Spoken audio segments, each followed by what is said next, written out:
हरी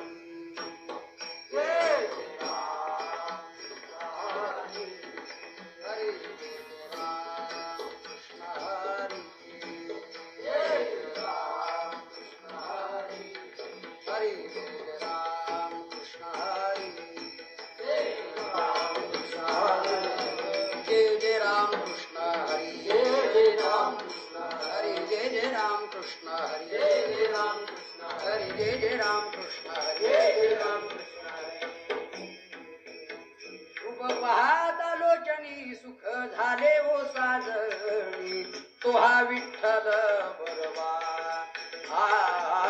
तो हा विठ्ठल बरवा पाहता लोचनी सुख झाले वो साजणी तो हा विठ्ठल बरवा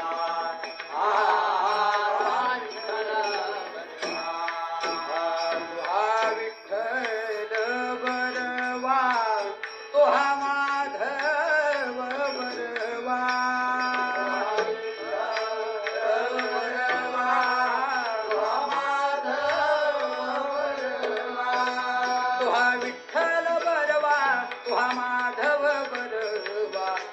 विठ्ठल बरवा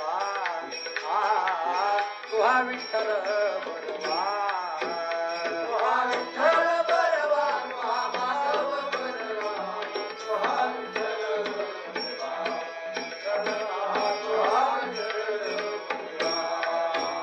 बहुता सुकृताची जोडी म्हणून विठ्ठली आवडी तो हा विठ्ठल बरवा तो हा विठ्ठल बरवा सुकृताची जोडी म्हणून विठ्ठली आवडी तो हा विठ्ठल बरवा तो हा विठ्ठल बरवा सर्व सुखाचे आगर बापर खुमा देवीवर सर्व सुखाचे आगर बापर खुमा तो हा विठ्ठल बरवा तो हा विठ्ठल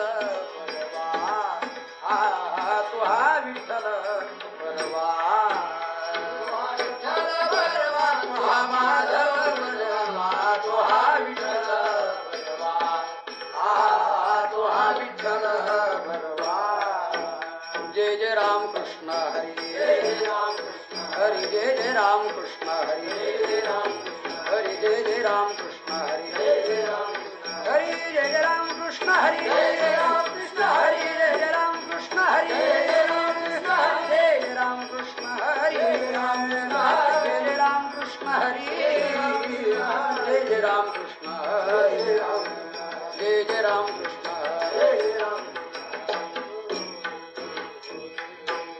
हरीच्या दासा हरिला हे दिशा हरीच्या दासा हरिला हे दिशा भावे जैसा तैसा हरी भावे जैसा तैसा हरी भावे जैसा तैसा हरी हरिमुखी गाता हरपली चिंता हरिमुखी गाता हरपली त्या नाही मागुता जन्म घेणे त्या नाही मागुता जन्म घेणे त्या नाही मागुता जन्म घेणे लागे वासनेच्या संगे जन्म घेणे लागे वासनेच्या तेची झाली अंगे हरे रूप तेची झाली अंगे हरे रूप तेची झाली अंगे हरे रूप हरी रूप झाले जाणणे हरपले हरी रूप झाले जाणणे हरपले हे नळणे ते गेले हरिते ठाई हे नळणे ते गेले हरिते ठाई हे नळणे ते गेले हरिते ठाई हरि रूप ध्यानी हरि रूप मणि हरि रूप ध्यानी हरि रूप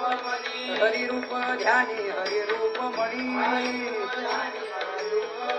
एका जनार्दनी हरि बोला एका जनार्दनी हरि बोला एका जनार्दनी हरि बोला हरिमुखी गाता हरपली चिंता हरिमुखी गाता हरपली चिंता हरिमुखी गाता हरपली चिंता या नाही मागुता जन्म घेणे जन्म घेणे नाही मागुता जन्म घेणे गोपार कुमारी गोपार कुमारी गोपार कुमारी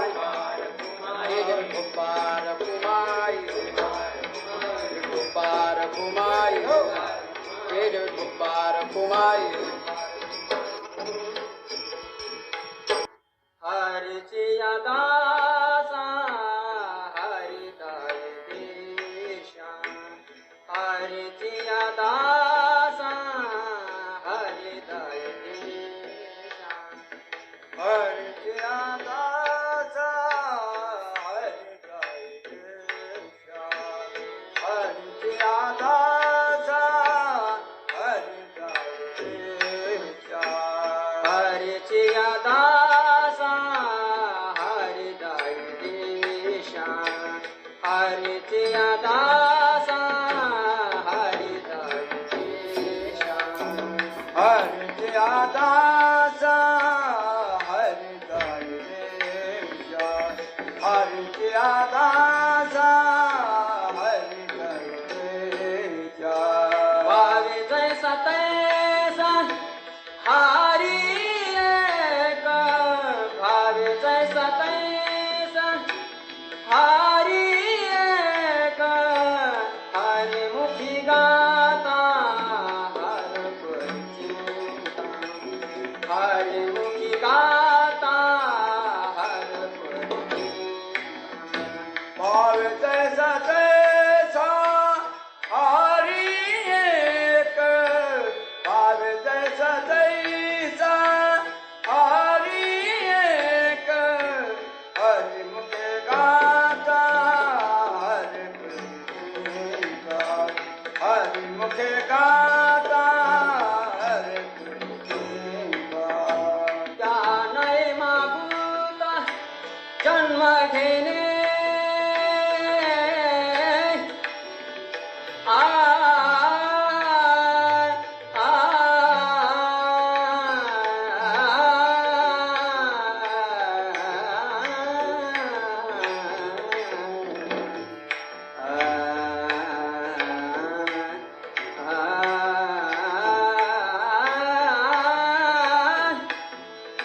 क्या नाही मागुता जन्म घेणे त्या नाही मागुता जन्म घेणे हरिमुखी गाता हर परिचिता हरिमुखी गाता हर परिचिता त्या नाही मागुता जन्म घेणे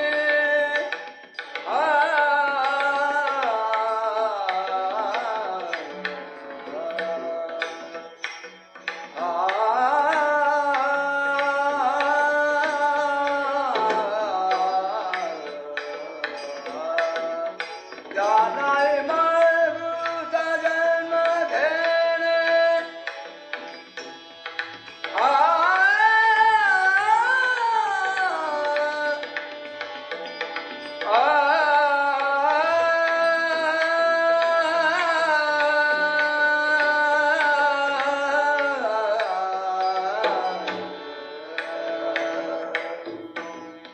जानाय मागुता जन्म घेणे जानाय मागुता जन्म घेणे हरिमुख गाता हर परिचिता हरिमुख गाता हर परिचिता विठ्ठल विठ्ठल मंडली गवरदा हरी विठ्ठल श्री ज्ञानदेव ज्ञानेश्वर महाराज की जय संत एकनाथ महाराज की विठ्ठल विठ्ठल विठ्ठल विठ्ठल विठ्ठल विठ्ठल हरीच्या दासा हरिदाही दिशा भावे जैसा तैसा हरी एक हरिमुखे गाता हरपली चिंता त्या नाही मागुता जन्म घेणे जन्म घेणे लागे वासनेच्या संगे तेची झाली अंगे हरिरूप झाले जाणणे हरपले नेनने ते गेले हरीचे ठाई हरिरूप ध्यानी हरिरूप मणी एका जनार्दनी हरी बोला हरिमुखे गाता हरपली चिंता त्या नाही मागुता जन्म घेणे विठ्ठल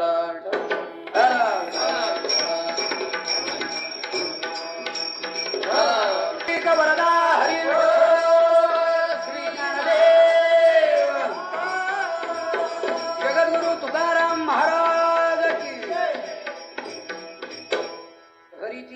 दासा हरिदाही दिशा भावे जैसा तैसा हरी एक हरिमुखी गाता हरपली चिंता त्या नाही मागुता जन्म घेणे. प्रस्तुत कीर्तनरूपी सेवेकरिता निवडलेला अभंग शांती ब्रह्म पैठण निवासी श्री संत एकनाथ महाराज यांच्या हरिपाठ प्रकरणातील पहिल्याच क्रमांकाचा अभंग असून 5 चरणाचा असा आहे. विठ्ठल विठ्ठल.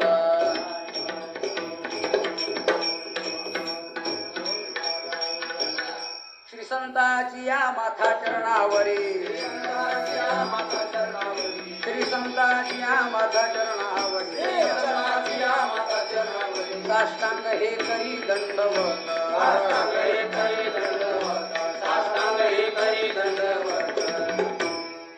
अभंग श्री संत एकनाथ महाराजांचा असून सर्वांच्या परिचित असलेला असा अभंग आहे. या अभंगामध्ये श्री संत एकनाथ महाराज हरिदासांचं जे निर्दुष्ट लक्षण आहे ते या अभंगातून करतायत. लक्षण करीत असताना शास्त्रीय भाषेमध्ये अतिव्याप्ती, अव्याप्ती आणि असंभव तिन्ही दोष वगळून केलेलं लक्षण हे निर्दुष्ट लक्षण असतं. 3 पैकी एखाद्या दोषाने युक्त असलेलं सदोष लक्षण आणि सदोष लक्षण लक्ष्याच्या वा वस्तूच्या सिद्धीला कारणीभूत नसतं. याकरता महाराजांनी संतांचं हरिदासांचं हे निर्दुष्ट लक्षण सांगितलेलं आहे. की महाराज म्हणतायत हरिदास कोणाला म्हणावं, संत कोणाला म्हणतात, तर दश दिशांना ज्यांना हरी भगवान परमात्मा आहे अशी ज्यांची प्रतीती आहे, ज्यांच्या मुखात सदैव हरिनाम आहे, जे निश्चिंत झालेले आहेत, ज्यांना जन्ममरण रहित अशी स्थिती प्राप्त झालेली आहे, ध्यानी मनी जनी ज्यांना हरीचं दर्शन घडलेलं आहे त्यांना म्हणतात हरिदास. विठ्ठल विठ्ठल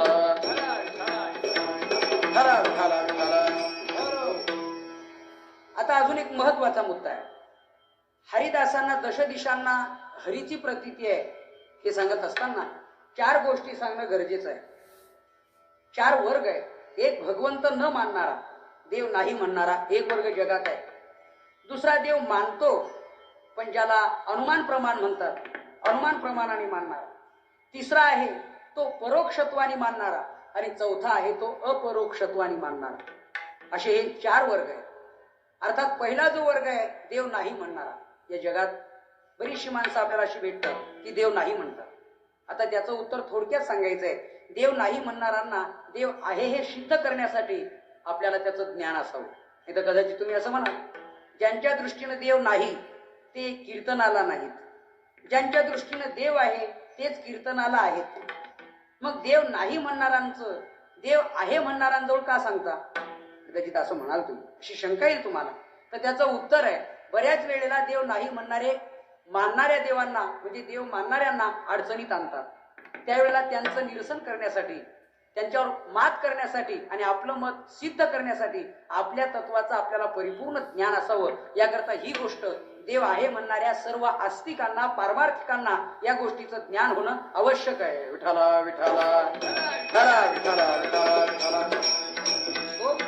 देव नाही म्हणणाराचं जे म्हणणं आहे ना, शास्त्राने लवकरात लवकर ते खंडन करून टाकलेलं आहे. खरं म्हणजे देव नाही म्हणणाऱ्यांना आपण विचारावं की बाबा रे, देव नाही म्हणतो, जसं देव आहे म्हणण्यासाठी प्रमाण पाहिजे, देव आहे म्हणण्यासाठी आपल्याजवळ प्रमाण आहे, तसं देव नाही म्हणणाऱ्यांना, देव न मानणाऱ्यांजवळ प्रमाण कोणतं आहे त्यांना विचारा. त्यांच्याकडे एकच प्रमाण आहे. ते म्हणतील आमच्याकडे पण प्रमाण आहे, देव नाही म्हणतोय मी. म्हणजे कोणतं, जे नास्तिक दर्शनकाराचं मत आहे ना, चक्षुर्वै सत्यम, डोळ्याला दिसतंय ते आहे आणि जे डोळ्याने दिसत नाही ते जगात नाही, असा एक वर्ग आहे. जे दिसतंय ते आहे, दिसत नाही ते नाही. जर देव असता तर तो कधी काळी डोळ्याला दिसला असता. ज्या अर्थी डोळ्यांना दिसत नाही त्या अर्थी तुमचा देव नाही असं ते स्पष्ट म्हणतात. आता यांचं म्हणणं कसं खंडन करायचंय, याला उष्ट्रलकुटी न्याय म्हणतात शास्त्रामध्ये. राजस्थान सारख्या प्रदेशमध्ये वालुका प्रदेश असल्याने तिथे बहुअंशी व्यवहार उंटावरती होतात. उंटावर जर सरपण वाहण्याचं काम असेल, लाकडं वाहण्याचं काम चाललं असेल, एखादा उंट थकला भागला चालत नसेल तर उंट हाकणारा काय करतो, उंटावरच लाकूड घेतो, उंटालाच मारतो आणि मारून झालं की पुन्हा उंटाच्याच पाठीवर ठेवतो. हा चला, सांभाळायचंय त्यानीच आणि त्यानीच मार खायचाही त्यानीच. याला उष्ट्रलकुटी न्याय म्हणतात. शास्त्रात हजारो न्याय आलेले आहेत, त्यापैकी हा एक न्याय आहे. तसंच एखादा नास्तिक म्हणू लागला की देव नाही, कशामुळे, डोळ्याला दिसत नाही त्यार्थी देव नाही, तर त्याचं लाकूड त्यालाच कसं मारता येईल यासाठी युक्ती सांगतो. म्हणजे शास्त्राने सांगितले. शास्त्रकार म्हणतात त्याला तुम्ही विचारा, जे डोळ्यांनी दिसतं ते आहे, जे डोळ्यांना दिसत नाही ते नाही. असं जर तुझं मत असेल तर सांग, मृग ज्या डोळ्यांना दिसतं की दिसत नाही, काय म्हणेल तो? दिसतं. हा ठीक आहे, बरोबर. मग डोळ्यांना मृगजळ दिसतं पाण्यासारखं, मग खरं पाणी आहे का ते? ज्ञानेश्वर महाराज म्हणतात नाही, मृगजळ जर पाणी असतं तर दुष्काळामध्ये आपल्याला निवेदन देण्याची गरज काय होती की तुम्ही लोकसभेच्या प्रचार दौऱ्याला आले असता आमच्या गावात सभेत तुम्ही जाहीर आवाहन केलं होतं की आमच्या धरणातलं पाणी काढून तमक्या धरणात टाकून सुपर कॅनल काढून पाईपलाईन योजना राबवून कायमची पाणी टंचाई दूर करू, तुमचा एरिया सुजलाम सुफलाम बनवेन, त्याच्याशी मी वचनबद्ध आहे, तुम्ही फक्त मला मतदान करा. आता तुम्ही निवडूनही आलात, आमच्या भागात दुष्काळ पडलेला आहे, पिण्याच्या पाण्याचे हाल आहेत, दिवसा टँकर येतो, त्याच्यावर मारामारी भानगडी होतात आणि रेशन कार्डावरती मानसी 2 लिटर 5 लिटर पाणी मिळतंय, तेव्हा आमची पाण्याची व्यवस्था करणार ती नेमकी कधी? तर या तारखेच्या आत केली तर ठीक, नाही तर आम्ही स्थलांतर करू, कळावी आपली ग्रामपंचायत. हे जे निवेदन आहे मंत्र्यांना दिलेलं, हे कशा करता? मग त्यांच्या भागात मृगजळाचं पाणी नाही का? मृगजळ दिसतंय पण मृगजळ नाही. मग आता जो म्हटला होता जे दिसतंय ते आहे, मग मृगजळ दिसतंय, मग आहे का? नाही. किंवा दुसरं उदाहरण, रज्जू सर्प. दोरीवर सर्पाची कल्पना आहे, होते, दिसतोय सर्प, खऱ्या अर्थाने सर्प आहे का? म्हणजे जे डोळ्यांना दिसतं ते आहे असं म्हणणं चूक आहे. आता काही गोष्टी दिसत नसूनही आहेत, त्या दिसत नाहीत पण नाही म्हणण्याची शास्त्राने 4-5 गोष्टी सांगितल्या. पुष्पेगंधम तिलेतेलम काष्टेवनी पैघृतम इक्षुगुडम तथा दे पश्चात्मानम विवेकतः. त्या गोष्टी कळल्या तुम्हाला? मग ठीक आहे. त्याच्या 4-5 गोष्टी सांगितलेल्या आहे. फुलातला मकरंद दिसत नाही, तिळातलं तेल दिसत नाही, लाकडातला अग्नी दिसत नाही, दुधातलं तूप दिसत नाही, उसातली गोडी दिसत नाही, पण ही वस्तू नाही असं म्हणता येत नाही. मग शास्त्रकारांनी त्याच्या शेवटच्या टोकाने प्रत्येक ठिकाणी त्याचा अर्थ वापरलाय. विवेकतः पश्चात्मानम, विचार करून पहा. बाबा कसं? नाकाला लावून पहा म्हणजे फुलातला मकरंद कळेल, वाटून पहा तिळातलं तेल कळेल, घर्षण करून पहा लाकडातला अग्नी कळेल, मंथन करून पहा दुधातलं तूप कळेल, खाऊन पहा ऊसातली गोडी कळेल, तशी सत्संगती करून पहा जगातला देव कळेल. उगी केसांची लांबी वाढून देव नाही म्हणत फिरणं हे बरोबर नाही. विठाला विठाला विठाला विठाला विठाला विठाला. या वेळेला उगीच देव नाही म्हणत फिरणं असे आहेत जगामध्ये देव नाही म्हणणारे, त्यांना सांगावं विवेकतः पश्चात्मानम. मग आता शास्त्रकार सांगतायत की बाबा ह्या गोष्टी दिसत नाहीत म्हणून नाहीत का? तसा देव दिसत नाही म्हणजे नाही का? त्याच्या मताचं खंडन झालेलं आहे. पण तेवढ्यावर जर तो नाहीच आटोपला तर त्याला दुसरं शास्त्र सांगा. त्याला सांगा की ज्या अर्थी चित्र आहे त्या अर्थी चित्रकार मानशील की नाही, ज्या अर्थी घट आहे त्या अर्थी कुंभार मानशील की नाही, ज्या अर्थी वस्त्र आहे त्या अर्थी विणणारा मानशील की नाही, ज्या अर्थी अलंकार दिसत आहे त्या अर्थी अलंकार घडवणारा मानशील की नाही. ज्ञानेश्वर महाराजांनी त्याच्यावरती ओव्या सांगितलेल्या. ज्ञानेश्वर महाराज म्हणतायत ना तरी भूमी आतुनी स्वयंभ काय घड्या गाडग्याचे निगती कोंब ते कुलाल मतीचे गर्भ उमटले की. ज्ञानेश्वर महाराज म्हणतायत असं कधी झालं का तुम्ही शेतीमध्ये फिरायला गेलात आणि त्या मातीचे मडकेच तयार झाले आपोआप? नाही. मग कुलाल मतीचे गर्भ त्या ठिकाणी कुंभाराची गरज आहे. कुंभाराने घडवल्यानंतर घट घडला जातो. एक अलंकार ना तरी सोने लेणे हो नि घडे. ज्ञानेश्वर महाराज म्हणतायत सोन्याचं लेण्यात रूपांतर होतं अर्थात करणार आहे. बरं हे वस्त्र बनलं कापसाची पोटी, काय कापडाची होती पेटी. कापसाच्या पोटामध्ये कपड्याची काही खाण आहे नाही, त्या विणणारा लागतो तेव्हा त्याचं वस्त्र बनतं, किंवा चित्रकार लागतो तेव्हा चित्र तयार होतं. मग चित्रकाराशिवाय जर चित्र नसेल, कुंभाराशिवाय घट नसेल, अलंकार करणाऱ्यांशिवाय अलंकार नसतील आणि विणणाऱ्याशिवाय जर वस्त्र नसेल तर परमात्म्याशिवाय जगत नाही. ज्या अर्थी जगत आहे त्या अर्थी परमात्मा आहे. विठाला विठाला विठाला विठाला. जगत नावाची वस्तू आहे ना म्हणजे कार्य आहे ना म्हणजे त्याचा करता आहे. शास्त्राने सुंदर वर्णन केलेले आहे. जगताम यदि नो करता कुलालेन विना घटः चित्रकारं विना चित्रं स्वतएव भवेत् तदा.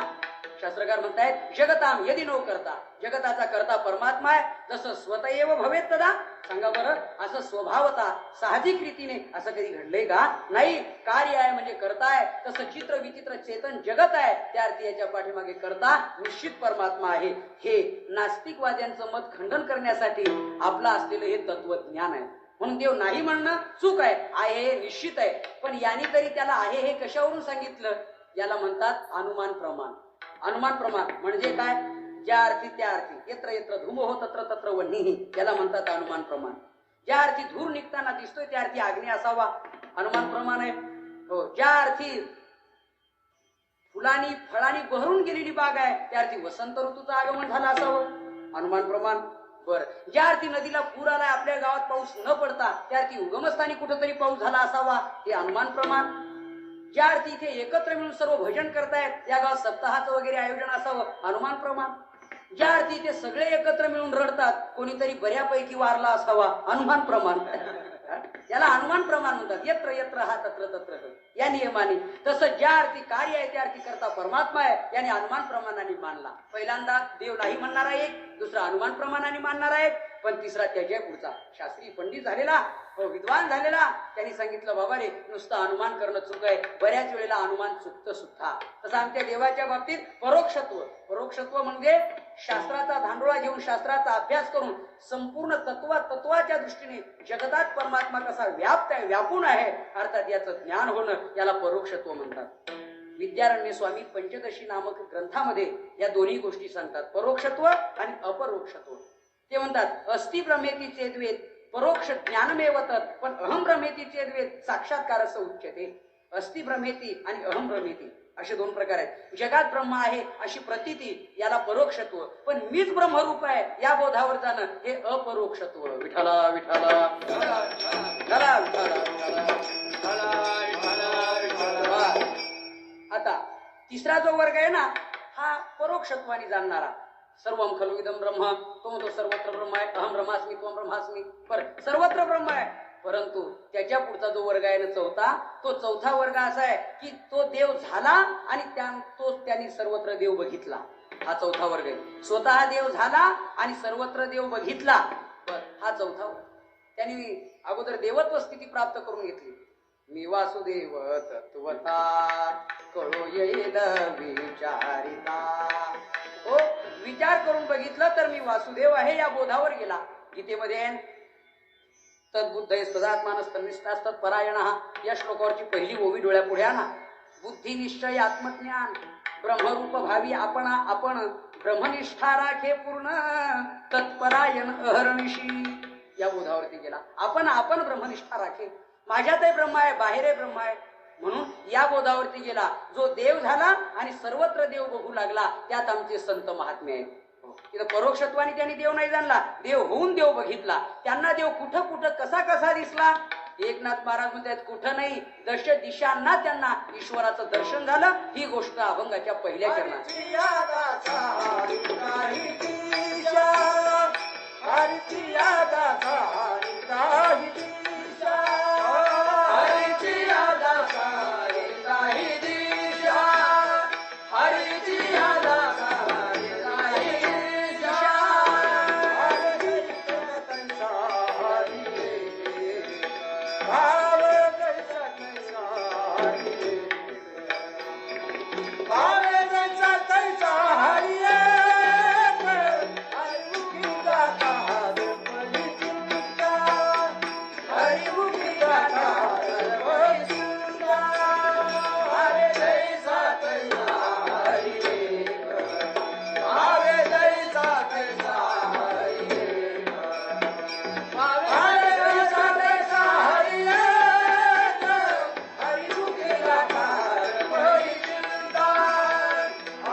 पहिल्या चरणात हरीची या दासा आणि हरी दाही दिशा. बर, 10 दिशा म्हटलं की आपल्या लक्षात येते. पूर्व पश्चिम उत्तर दक्षिण ह्या झाल्या 4, आग्नेय नैऋत्य वायव्य आणि ईशान्य ह्या झाल्या 4, उपदिशा मिळून झाल्या 8, अध आणि वृद्ध ह्या 2 मिळून झाल्या 10 झाल्या की नाही? हा, मग ठीक आहे. तेव्हा या 10 दिशा झाल्या एकूण. या हरिदासांना या दश दिशांनाही हरी दिसतो. जिकडे बघितलं, ज्या दिशेला तोंड वळवलं त्यांनी तिकडे हरी, जिकडे तोंड वळवलं तिकडे हरी. हरी येथे रे हरी तेथे रे, हरी येथे रे हरी तेथे रे, हरी वाचून ठाव नाही कोठे रे. किंवा निवृत्तीनाथ महाराजांचा अभंग. कैसा बाहे जो भीतरू हरी, कैसा बाहे जो भीतरू हरी, बिंबी बिंबला एक सूत्री. बर, बिंबी बिंबला एक सूत्री. त्यांनी असं सांगितलंय, बाहे जो आणि भीतरू, बाहेरही आणि आतही.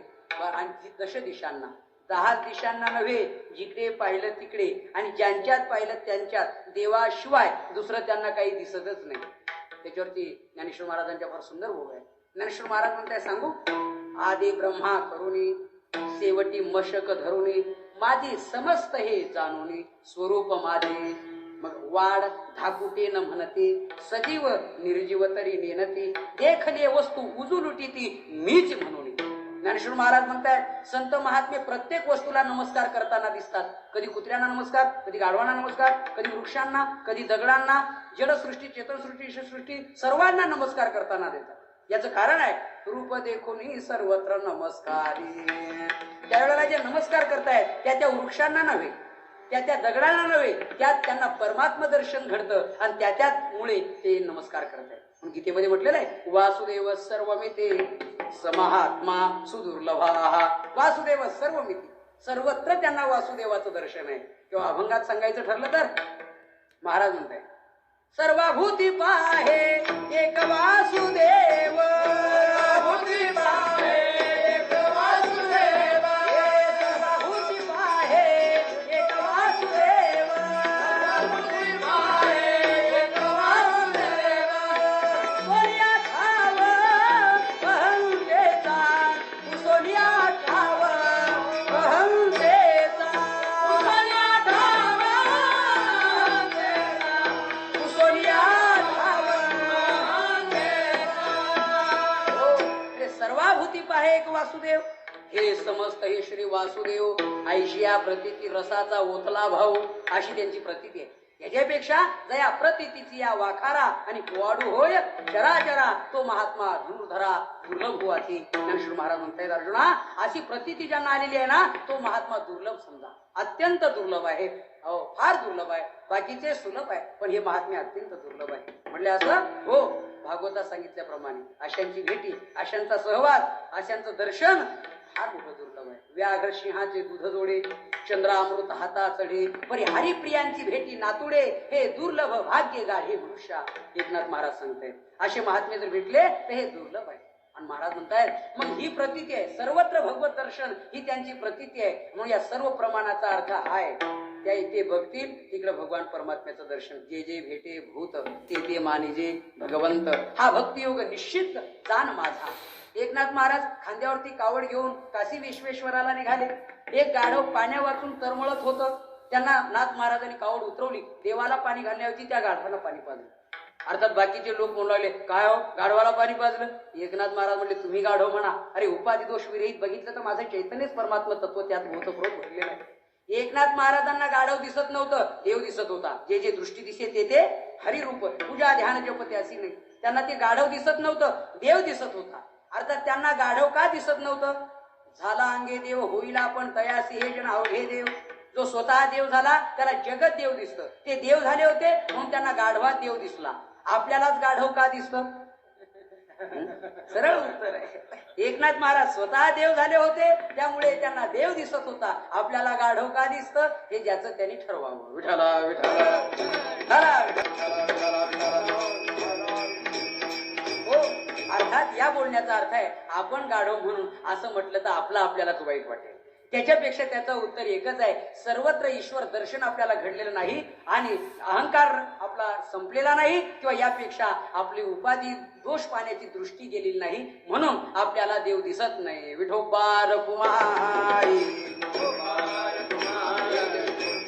रखुमाई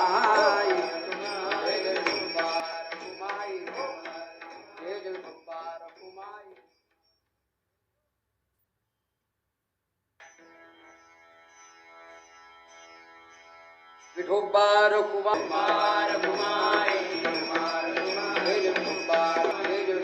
रखुमाई हरीच्या दासांना हरी दाही दिशांना असल्याची प्रतीती आहे. यात थोडासा शास्त्रीय अर्थ असा आहे हरी दश दिशांना आहे हे म्हणण्याला फार महत्व नाही कारण हा वेदांताचा सिद्धांतच आहे. हरिदेव जगत जगदेव हरी वेदांताचा सिद्धांतच आहे हा. किंवा एको देव सर्वभूतेषु गूढा सर्वव्यापी सर्वभूतांतरात्मा. एको देव सर्वभूतेषु गूढा हा शास्त्राचा सिद्धांतच आहे, वेदांताचा सिद्धांतच आहे. तेव्हा हरी सर्वत्र आहे हे सांगणं महत्वाचं नाही, हरी सर्वत्र आहे अशी अनुभूती प्राप्त करणं महत्वाचं आहे. हो, साखर गोड आहे, साखर गोड आहे. एखादा म्हणू लागला तर काय म्हणतील लोक? बरं झालं आज तुम्ही सांगितलं साखर गोड आहे. मला वाटलं भोपळ्यासारखी कडूच असेल. असं कधी आहे? अरे साखर गोड आहे हे तू कशाला सांगायला पाहिजे? हे जसं महत्वाचं आहे तसं देव सर्वत्र आहे हे सांगणं महत्वाचं नाही. हा तर कधीच ठरलेला सिद्धांत आहे, वेदांत आहे. मग मला तशी प्रतीती आहे हे महत्वाचं आहे. म्हणून महात्म्याने केलं काय? देव सर्वत्र आहे असा अनुभवला, सर्वत्र देव जाणला आणि जाणून सांगितलं की आमची अशी प्रतीती आहे. आम्ही जिकडे बघतो ना तेव्हा तिकडे आम्हाला देवच दिसतो. कहा पगडारू देखे आनेरा, देखे तो सब वही घेरा. कहा पगडारू देखे आनेरा, देखे तो सब वही ने घेरा. कहाँ पगडारू देखे आनेरा, देखे तो सब वही ने घेरा.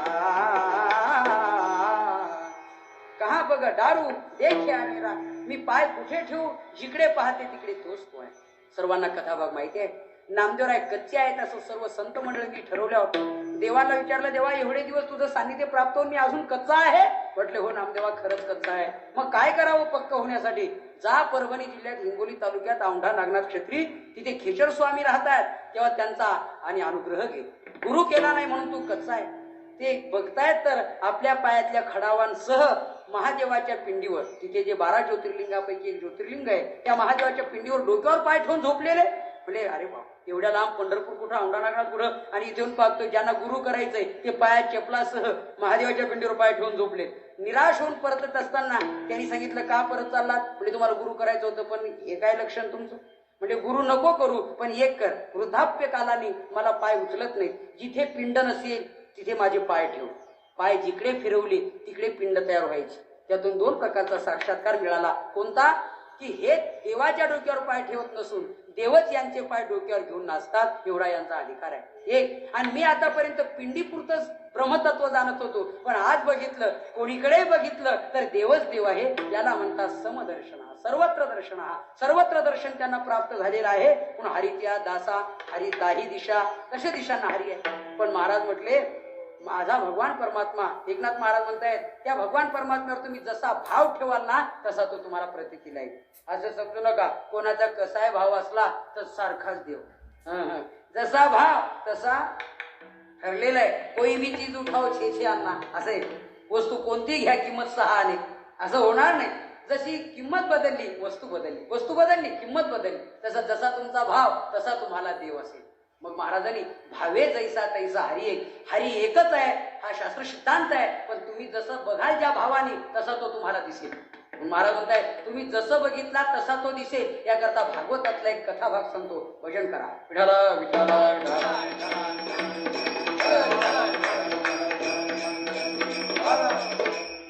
भागवतामध्ये असा एक कथाभाग आहे की जेव्हा देवक नावाचा राजा, म्हणजे उग्रसेनाचा भाऊ, म्हणजे कंस हा उग्रसेनाचा पुत्र आणि त्यांचा भाऊ देवक, त्यांची मुलगी देवकी, तिचा विवाह करत असताना त्या प्रसंगी आकाशवाणी झाली की हिच्या पोटी आठवा येईल आणि तो तुझा वध करेल, पराभव करेल. त्यांनी सांगितलं, मग माझ्या बहिणीलाच मी मारलं तर हिच्या पोटी माझा भाचा कसा येईल? मारण्याचा प्रयत्न केला, मारला गेलं नाही. शेवटी सर्व तो कथाभाग आपल्याला माहिती आहे. आणि पुढे 7वा गर्भ योगमायेनं पळवला, 8वा भगवान कृष्णाचा अवतार झाला, गोकुळात परमात्मा निघून गेले. आणि तिकडची जी जन्माला आलेली माया मुलगी, ती वसुदेवाने आणलेली तीच कंसाने पकडली, मारण्याचा प्रयत्न केला. त्यावेळेला ती माया जाता जाताना बघ म्हणते, अरे मला काय मारतो, बाया माणसाचे काय राजकारण करतो ग्रहस्था, अरे तुला मारणारा गोकुळात वाढतोय, त्याला मार म्हणजे कळेल तुला. आणि मग तेव्हापासून त्याला असं भय निर्माण झालं की माझा शत्रू गोकुळात वाढतोय. मग त्याने तो शत्रू मारण्यासाठी प्रयत्न केले. पहिल्यांदा पुतना मावशी पाठवली, वर्णन केले संतांनी, दिन दुर्बळाचे मारिता बालके, दिन दुर्बळाचे मारिता बालके, करिता ती शोके माय बाप. लहान मुलं मारली, सगळ्यांचे आईवर रडू लागले आणि तेवढ्यामध्ये भगवान कृष्णाकडे गेली. पण परमात्म्याने मारायला आलेलीला मारून टाकलं. महाबळ दैत्य ब्राह्मणाचा वेश घेऊन गेले. भगवंतानी सांगितलं जर तू ब्राह्मण वेश घेतला नसता आणि जर गोपीचंदन मस्तकाला लावलं नसतं तर तुलाही मारला असता. गोपी माझ्या भक्त आहेत, त्यांच्या पायाची माती म्हणजे गोपीचंदन आहे आणि ते गोपीचंदन जो आपल्या कपाळाला लावतो ना त्याला भगवान म्हणतात मी सुद्धा मारत नाही तर काळ सोडून द्या, एवढा मोठा अधिकार आहे. पण त्याला दक्षिणा मात्र पोटभर दिली. विटंबिला भट तिला पाठीवरी पाठ. काय झालं? विटंबनाही केली त्याची. जिथे जिथे जागा सापडेल तिथे तिथे नांगर वखर येऊन धडाधड आपटायचे. पळत पळत गेला आणि कंसाला सांगितलं कंसा तुझं भवितव्य काय बरं दिसत नाही. म्हणले काय? अरे कृष्णाचं डिपार्टमेंटच असं आहे की ते दिसत नाही पण जिथं जागा सापडेल तिथे येऊन आदळतं. काय सांगावं आणि कोणाला म्हणावं कोणाला मारावं अशी स्थिती आहे. मग काग बक रिठा हे एवढे दैत्य पाठवले. देवाने यमसदनाला पाठवले. आघासूर दैत्य गिळण्याकरता आला. देवाने त्याच्या तोंडात प्रवेश केला, आपली उंची वाढवली आणि त्याला चिरून टाकले. किळीता आघासूर चिरोनी सांडीला ओ. आणि मग कंसाने तातडीची बैठक घेतली. कंस म्हणू लागले की हे बघा माझा एक एक माझ्या बाजूचा असलेला एक एक मोठा शूरवीर मरतोय आणि शत्रू मात्र वाढतोय. आता त्याला मारण्याकरता काय करावं तो का मरत नाही. त्यावेळेला सल्लागार समिती होतीच, ज्ञानी पंडित होतेच. त्यांनी सांगितलं राजा आमच्या डोक्यात एक युक्ती आली. म्हणले काय? आपला शत्रू त्याच्या त्याच्या स्थानावर आहे आणि आपला जो जातो तो स्थान भ्रष्ट होतो. ज्याच्या त्याच्या स्थानावर ज्याची त्याची ताकद असते आणि स्थान भ्रष्ट झाला की ताकद कमी होते. मर्क कुत्र सुद्धा आपल्या गल्लीत चांगल्या कुत्र्यांवर वाव वाव करतात, सुटतं की नाही.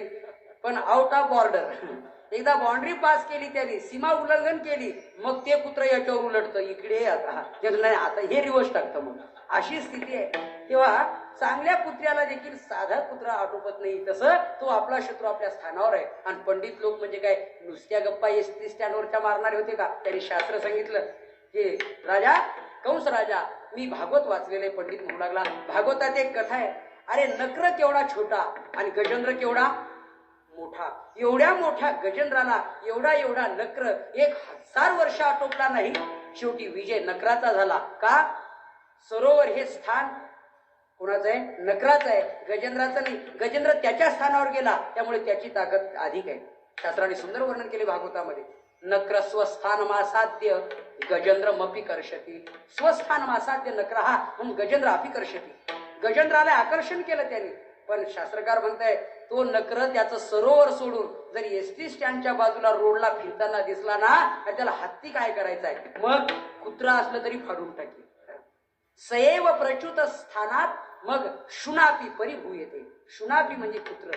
तो सैव प्रच्युत स्थानात च्युत झाला त्याच्या स्थानापासून मग त्याला कुत्र पुष्कळ झालं. कुत्र त्याला हत्ती काय करायचा? विठाला विठाला. मी कशा करता बोललो तुम्हाला? नक्र आपल्या स्थानावर आहे म्हणून त्याचं बळ अधिक आहे. बर आपला शत्रू स्थानावर आहे म्हणून त्याचं बळ अधिक आहे. म्हणजे मग तुमचं मत काय आहे? आमचं मत एक आहे, काही करून का होईना त्याला स्थान भ्रष्ट करायचं. आमच्याकडे यज्ञ आहे, अग्रपूजेचा मान तुम्हाला द्यायचं ठरलंय असं खोटं खोटं बोलून गोकुळातून त्या कृष्णाला आपल्या मथुरेत आणावं आणि सगळ्यांनी मिळून त्याच्यावर हल्ला करून एकदाच त्याला मारून टाकावं. असं बोलल्यावर टाळ्यांचा कडकडाट झाला. वा वा वा. अरे याला म्हणतात सल्ला, याला म्हणतात युक्ती. वा वा. अशा वेळी आठवली पाहिजे, नाही तर प्रसंग निघून गेला आणि मग म्हणतोय मला वाटत होतं तेव्हा असंच व्हायला पाहिजे होतं. काय अर्थ आहे त्याला? त्यावेळी त्याला आठवलं पाहिजे, त्यावेळी त्याला मार्ग सुचला पाहिजे. वा वा. पण एक जण उठला, तो म्हणला थांबा हो थांबा. म्हणजे काय? तुम्ही निर्णय घेतला ना स्तुत्य आहे, मान्य आहे. पण असंच एकदा पूर्वी ठरलं होतं. उंदराची बैठक झाली होती. उंदरांनी निर्णय घेतला आपल्याला भीती असेल तर मांजरीपासून. म्हटले बरोबर हो. आपल्या वाडवडिलांना खाल्लं संपवलं असेल तर मांजरीने. ती केव्हा येते हे कळत नाही म्हणून आपले वाडवडील सापडले. आम्ही युक्ती केली. म्हणजे कोणती? मांजरीच्या गळ्यात घंटा बांधायची. घंटा वाजेल, मांजर आलेली कळेल आणि आपण मात्र पळू आणि पळून आपला मृत्यू टाळू. सगळ्यांनी टाळ्या वाजवल्या. वा वा वा वा वा वा. आतापर्यंत कोणालाही जे सुचलं नाही ते आपल्याला सुचलं. पण त्यावेळेला एक उंदीर उभा राहिला. त्यांनी सांगितलं थांबा. ठरवलं योग्य. मांजरीच्या गळ्यात घंटा बांधल्याने आपल्या उंदीर कुळाचं रक्षण होणार आहे. पण घंटा बांधायला कोण जाणार हे पहिलं ठरवा, कारण जो जाणार तो पहिला जाणार. हे महत्वाचं आहे. मांजरीच्या गळ्यात जर घंटा बांधायला उंदीर गेला तर तो नाश्त्यावारी जाईल. तर हे पहिलं ठरवा की घंटा कोणी बांधायची. तशी कृष्णाला मथुरेत आणून मारायचं ठरवलं, आनंद आहे. पण कृष्णाला आणायला जाईल तो पहिला जाईल. तेव्हा हे पहिलं ठरवा कोणी जायचं. त्यावेळेला हुशार दिवाण असलेल्या एका पंडितांनी नाव सुचवलं. म्हटले काय, सातवत नावाच्या वंशात जन्माला आलेल्या आणि श्वफल्क नावाच्या राजाच्या पोटी जन्म घेतलेल्या अक्रूराला फक्त पाठवण्याचं आमचं मत आहे. त्याचं नाव अक्रूर आहे. म्हणले का, तर तो देवाचा भक्त आहे, त्याला कोणी मारणार नाही आणि त्याच्यावर भगवान विश्वास ठेवणार आणि मग भगवान परमात्मा त्यांच्या सोबत येणार. म्हणजे वा वा, काय युक्ती आहे, काय आयडिया आहे, जाऊ द्या. मग कंसाने रथ सज्ज करून दिला. अक्रूरा रथात बसा आणि कृष्ण परमात्मा बलिराम दादांना खोटं खोटं सांगून आपल्या मथुरीत काही करून हजर करा. म्हटले हो. अक्रूर विचार करतोय रात्रभर हो म्हणू की नाही म्हणू. जर मी हो म्हणतोय तर माझ्यामुळे भगवान परमात्म्याला मरण पत्करावं लागेल, त्याला जबाबदार मी. पूर्वीचे माणसं पापाला फार भीत होते. नाही म्हणावं तर भगवंताचं दर्शन होण्याची संधी प्राप्त झाली. एरवी कंस आपल्याला जाऊ देणार नाही, या निमित्ताने जाऊ देतोय. काय करावं. सकाळी सकाळी निर्णय सुचला. विश्वाचा संहार करणारा डिपार्टमेंट परमात्म्याकडेच आहे, तेव्हा त्याला मारणारा कोण आहे, चला जाऊया. आणि रथ सज्ज केला. अक्रूराने त्यावेळेला दारात उभा केलेला आहे रथ उभा केल्यानंतर आणि भगवंताशी काही बोलतोय. तेवढ्यामध्ये बाकीच्या गवळणी विचारू लागल्या, का हो यशोदामाई, आज लाला दिसत नाही, कन्हैया दिसत नाही, कृष्ण दिसत नाही आणि अपरिचयाचा रथ दारात सजवलेला मात्र दिसतोय. काय कृष्ण परमात्मा कुठं जाण्याची तयारी करतायत का, असं म्हणतायत? असं का घडलं? गवळण म्हणती यशोदेला, कोठे गे सावळा, कारथ शृंगारीला, सांगे ओ मजला, अक्रूर उभा असे बाई गे साजनी, नंदाच्या अंगणी मिळाल्या गवळणी. सगळ्या गवळणी नंदराजाच्या दरबारात जमल्या आणि विचारतायत, आज भगवान दिसत नाही, काय तयारी आहे? त्यावेळेला नंदराजाची पत्नी काय म्हणते ते फार सुंदर वर्णन केले. नंदाची पत्नी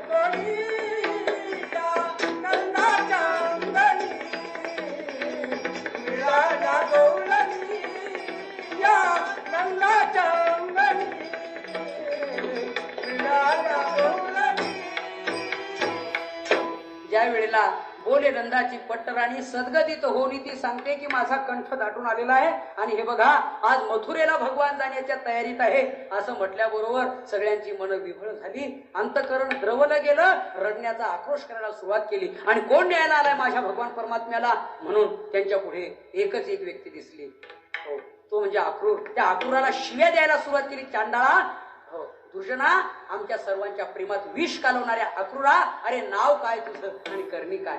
नाव अक्रूर आहे पण करणी मात्र क्रूर आहे, क्रूर. अजिबात दयामाया नसलेला अक्रूरा म्हणून चांडाळा म्हणून शिव्या देत आहेत. त्या पुढे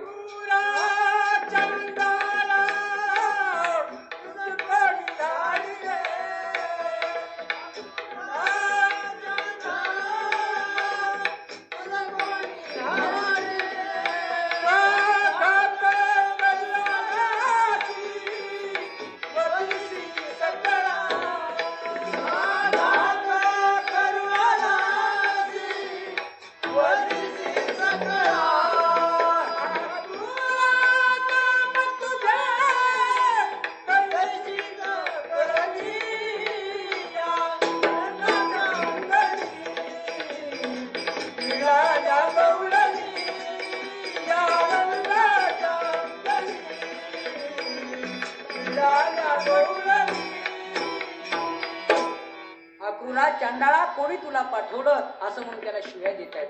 नुसत्या शिव्यावर थांबल्या नाहीत त्या गोपिका.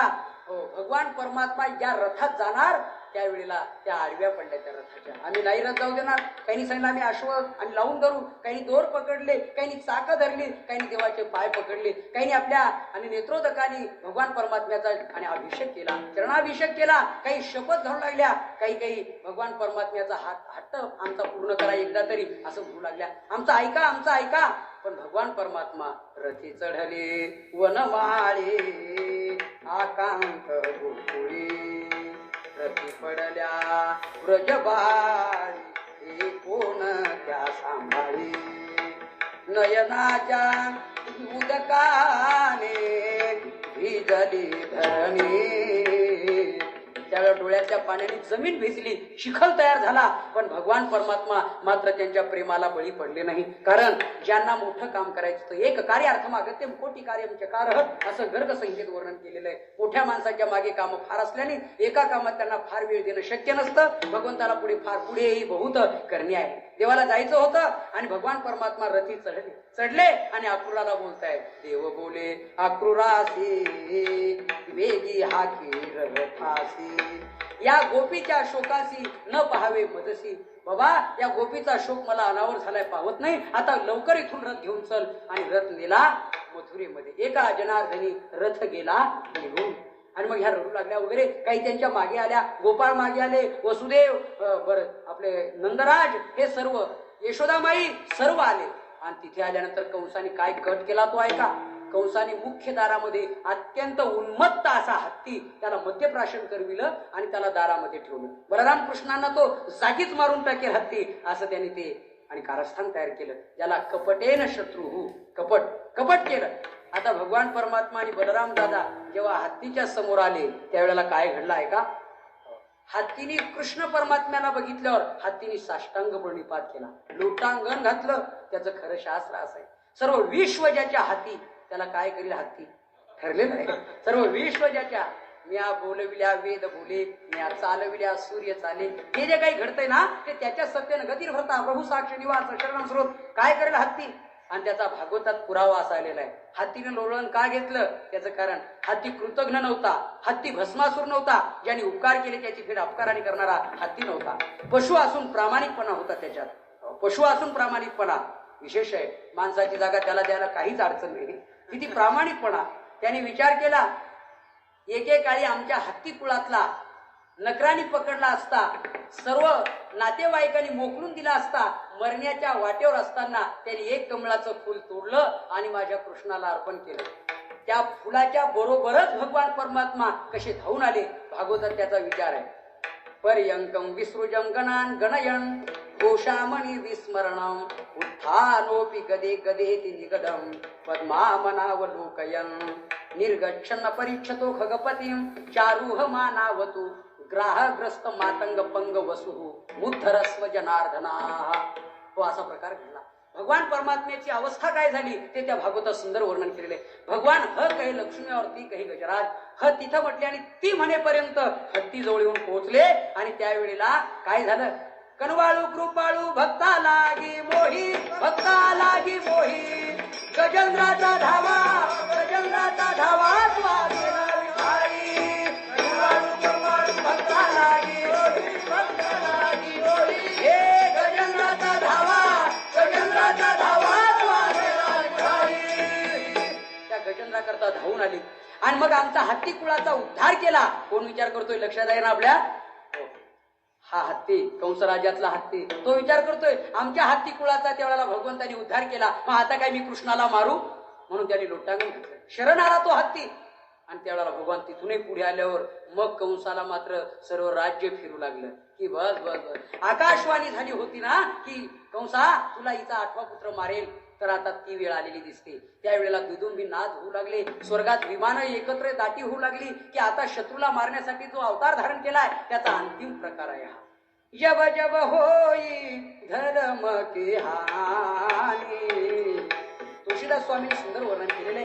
धर्माला ग्लानी हानी होते, शत्रू उन्मत्त होतात, पृथ्वी त्याच्या भाराने कापते, गारहानं सांगते, त्याचा भार नाहीसा करण्यासाठी भगवान अवतीर्ण होत असतात आणि आज तोच अवतार दिसतो. म्हणून राजे जमले, स्त्रिया जमल्या, बरं देव देवता जमल्या, वैष्णव संत महात्म्यांचे मेळे जमले, बरं त्यापेक्षा मोठमोठे योगीजन जमले, कारण महत्वाचा प्रश्न होता तो. आणि सर्वजण जमले असताना मुष्टिक चानुरादी जगात अप्रतिम मल्ल होते, त्या मल्लाच्या गड्यामध्ये कृष्ण बलरामांना सोडलं आणि त्यांच्यावरती मोठमोठे पैलवान त्यांना प्रहार करायला लावला. तेव्हा बाकीचे सर्व म्हणू लागले, कंस दुष्ट आहे, दुर्जन आहे, हे किशोर वयाचे लहान लहान बालक आणि जगात अप्रतिम असलेले मल्ल त्यांच्यावरती सोडून किती अन्याय, धर्मनीती युद्धनीतीचा भंग करणारा दुष्ट दुर्जन पापात्मा अधम असा निश्चित नरकात पचेल असं सर्वजण शिव्या देऊ लागले.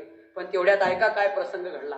भगवान परमात्म्याकडे पाहण्यासाठी एक वर्ग नव्हता. पैलवान होते, राजे होते, स्त्रिया होत्या, गोपाळ होते, माता पितर होते, योगीजन होते, संत होते, काळ होता, देव देवता होत्या. त्या सर्वांनी देवाकडे पाहिलं, पण सर्वांना देव कसा दिसला त्याचं वर्णन भागवतात केलेले. सर्वांना सारखा नाही दिसला, प्रत्येक ज्यांचा जसा भाव तसा तसा दिसला. कोणाला कसा दिसला सांगतो मी तुम्हाला. मल्लानाम मशनिर्नृणाम नरवर स्त्रीनाम स्मरो मूर्तिमान गोपानाम स्वजनो सताम क्षितिभुजाम शास्ता स्वपित्रो शिशु मृत्युर्भोजपतेर्विरार विदुषाम तत्वं परम योगिनाम कृष्णीनाम परदेवतेति विदितो रंगम गत साग्रजाः. भगवान परमात्मा कसा दिसला त्याचं वर्णन केलेलं आहे. मल्लानाम मल्लाहा, पैलवानांना पैलवान दिसला. नृणाम नरवरहा, राजे लोकांना सार्वभौम राजा दिसला. स्त्रीनाम स्मरो मूर्तिमान, स्त्रियांना मूर्तिमंत मदनाचा पुतळा दिसला. गोपानाम स्वजनो, गोपाळांना आपला बालमित्र सवंगडी दिसला. स्वपित्रो शिशु, पित्याला आपला लहानसा बालक दिसला. बर सदाम क्षितिभुजाम शास्ता, संतांना पृथ्वी तलावर उन्मत्त झालेल्या दैत्यांना शासन करणारा शास्ता दिसला. त्याच्या पुढे तत्वम परम योगिनाम, योगी जनांना तात्विक दृष्टीनं हाच सर्वत्र कसा व्यापून आहे असा दिसला. काळाला काळ, मृत्यूला मृत्यू दिसला. हे रंगमगत साग्रजाहा, मग सर्वांना वेगळा वेगळा दिसला. हे वर्णन एकनाथ महाराज करतायत. भावे जैसा तैसा हरी एक, तैसा हरी एक, हे हरिची आदासा हरिदाही दिशा, हरिची आदासा हरिदाही दिशा, भावे जैसा तैसा हरी एक,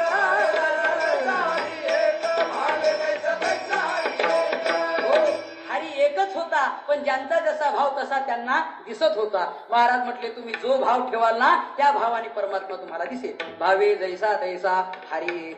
ज्या हरिदासांना तो हरी सर्वत्र दिसतो ते हरिदास काय करतात आणि त्यामुळे त्यांना काय प्राप्त होतं हे अभंगाचं दुसरं चरण.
असल्यामुळे त्यांची चिंता हरपली. त्याच्यात फार सुंदर वर्णन आहे.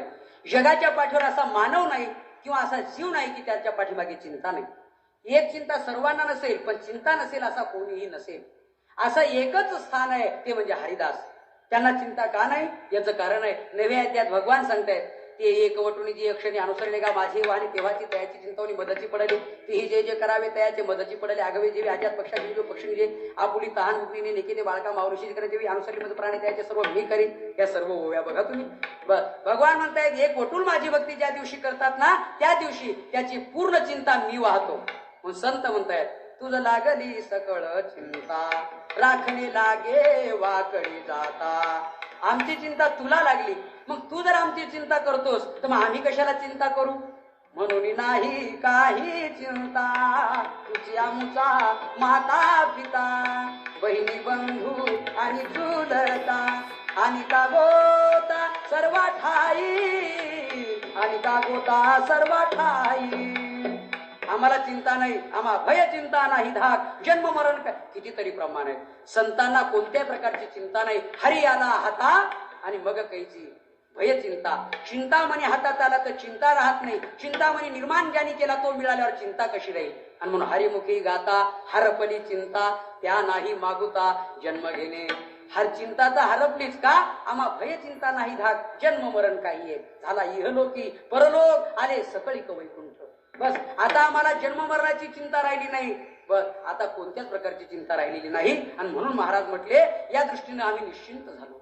आता पुन्हा जन्मही आम्हाला उरलेला नाही. जन्माला कारण वासना आहे, पण वासनाच हरिरूप झाली. मग आता आम्हाला जन्म कसा राहील हे तिसरं चरण. जन्म घेणे लागे वासनेचा संग जन्म घेणे लागे वासनेचा संग जन्म घेणे लागे वासनेचा संग जन्म घेणे लागे वासनेचा संग त्याची धार अंगे हरी रूप त्याची धार अंगे हरी रूप हरी मुखी गाता हरपली चिंता हरी मुखी गाता हरपली चिंता. वासनेप्रमाणे जन्म घ्यावा लागतो. त्यांची वासनाच हरिरूप झालेली आहे. शास्त्र वासना नाही, देह वासना नाही, लोक वासना नाही, कोणत्या प्रकारची वासना उरली नाही. त्यामुळे त्यांना जन्म घ्यावा लागत नाही. जन्म घेणे लागे वासनेच्या संगे तेजी झाली अंगे हरिरूप. महाराज म्हणतात ते संत हरिरूप झाले आणि आता त्यांचं ज्ञातेपणही गेलं आणि नेमतेपणही संपलं. हे चौथं चरण आहे अभंगाचं. हरी रूप झाले जानने हरपले हरी रूप झाले जानने हरपले हरिरूप झाले जानने हरपले. येणत गेले हरीच्या ठाई हरी मुखी गाता हरपली चिंता हरिमुख गाता हरपली चिंता. महाराज म्हटले जे हरिरूप झालेले संत आहेत ना ते त्यांचं जाणतेपणही गेलं आणि नेणतेपणही गेलं. आता इथं थोडासा महत्वाचा भाग आहे. नेणतेपण गेलं ठीक आहे, पण जाणतेपण कसं काय गेलं हो त्याचं उत्तर असं फार वेदांताच्या दृष्टीने सुंदर वर्णन केलेलं आहे. नेणतेपण जसं घातक आहे तसं जाणतेपणही घातक आहे. अहम देहास्मी वृत्ती आहे ही नेणतेपण, अहम ब्रह्मास्मी वृत्ती हे जाणतेपण आहे. शास्त्राने 3 अवस्था सांगितल्या, जागृती स्वप्न आणि सुषुप्ती. या 3 अवस्थेमध्ये 2 कार्य अवस्था आणि 1 कारण अवस्था. संसाराचं कार्य घडतंय जागृती स्वप्नामध्ये, सुषुप्तीत अज्ञान शिल्लक आहे म्हणून कारण अवस्था. त्याच्या पलीकडे तुर्य अवस्था आहे, तिच्यात वृत्ती ज्ञान आहे. वृत्ती ज्ञानाने अज्ञानाचा बाध झाला म्हणजे देहास्मी वृत्ती संपते, ब्रह्मास्मी वृत्ती निर्माण होते.